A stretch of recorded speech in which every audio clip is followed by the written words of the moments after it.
മലയാളികളുടെ പ്രിയതാരം മോഹൻലാലിന്റെ പിറന്നാളാണ് ഇന്ന്.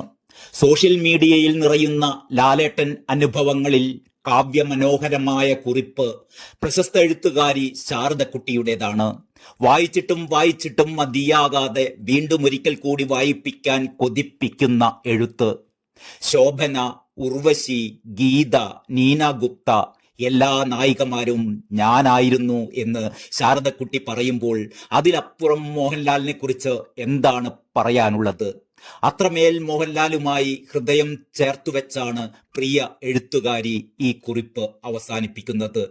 മോഹൻലാലിന്റെ നൂറുകണക്കിന് കഥാപാത്രങ്ങളിൽ നിന്ന് ഒരെണ്ണം തിരഞ്ഞെടുക്കാൻ പറഞ്ഞാൽ പെട്ടെന്ന് ഒരു ഉത്തരം ആർക്കും പറയാൻ പറ്റുമെന്ന് തോന്നുന്നില്ല. അത്രയേറെയുണ്ടല്ലോ മോഹിപ്പിക്കുന്ന കഥാപാത്രങ്ങൾ. മനസ്സിൽ നിന്ന് പടിയിറങ്ങി പോകാതെ ഇപ്പോഴും പക്ഷേ ശാരദക്കുട്ടിക്ക് കൃത്യമായ ഒരു ഉത്തരമുണ്ട്. ഒരുപക്ഷെ ഈ ഉത്തരം തന്നെയാകുമോ എല്ലാ സ്ത്രീകളുടെയും മനസ്സിലുള്ളത്? അറിയില്ല. ഏതായാലും ശാരദക്കുട്ടിയുടെ മോഹിപ്പിക്കുന്ന ആ എഴുത്ത് ഇങ്ങനെയാണ്.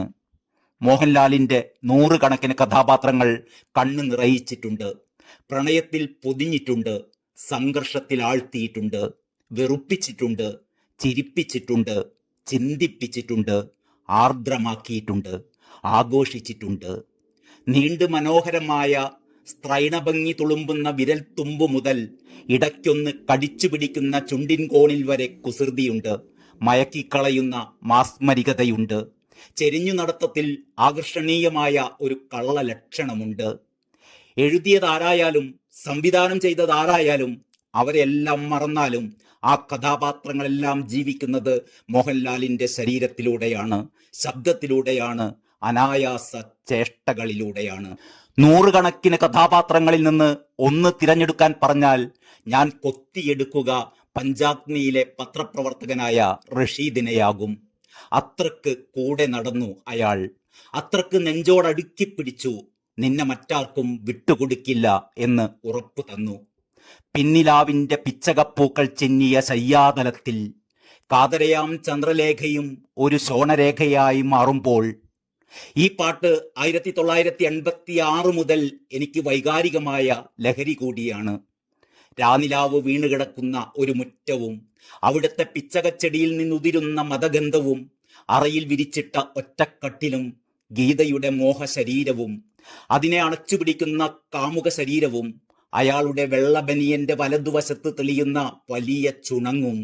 ഇത്ര വശ്യഭംഗിയുള്ള പ്രണയത്തിന്റെ കാമാർദ്രത നിറഞ്ഞ ഒരു രാത്രിയും സിനിമയിൽ കണ്ടിട്ടില്ല. ഇന്നും ഓർമ്മയിൽ മോഹിപ്പിക്കുന്നു ആ ദൃശ്യങ്ങൾ. ഈ ദൃശ്യത്തിന് മുകളിൽ മറ്റൊരു മോഹൻലാൽ രംഗവുമില്ല. ഒരു രാത്രിയും ഇത്രമാത്രം മോഹിപ്പിച്ചിട്ടില്ല. ഒരു പാട്ടും ഇത്രക്ക് തഴുകിയുണർത്തിയിട്ടില്ല. അനായാസ ഭാവങ്ങളുടെ അഭിനയ ശരീരത്തിന് ഒരു ജന്മദിനം കൂടി. എൻ്റെ അതേ പ്രായം, ഞങ്ങളുടെ രണ്ടുപേരുടെയും വിവാഹവും തലേന്നും പിറ്റേന്നുമായിരുന്നു. ഏപ്രിൽ 28 മോഹൻലാലും ഏപ്രിൽ 29 ഞാനും. അത് രസമുള്ള ഒരു ഓർമ്മ.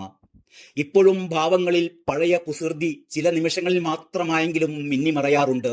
ഈയിടെ ഒരു AC-യുടെ പരസ്യത്തിൽ കാണുന്നു ആ പഴയ കുസൃതി.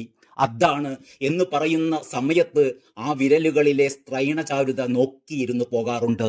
മോഹൻലാലിനെ ഇഷ്ടപ്പെടാതിരിക്കാൻ ഒരു സിനിമാ പ്രേമിക്കുമാവില്ല. സിനിമക്ക് പുറത്തെ മോഹൻലാലിന് പോലും സിനിമക്കുള്ളിലെ മോഹൻലാലിനെ നശിപ്പിക്കാനാവില്ല. അത്ര മനോഹരമായ സിനിമാക്കാലം ആയിരുന്നല്ലോ അത്. ശോഭന, ഉർവശി, ഗീത, നീന ഗുപ്ത എല്ലാ നായികമാരും ഞാനായിരുന്നു. മോഹൻലാലിന് പിറന്നാൾ ആശംസകൾ.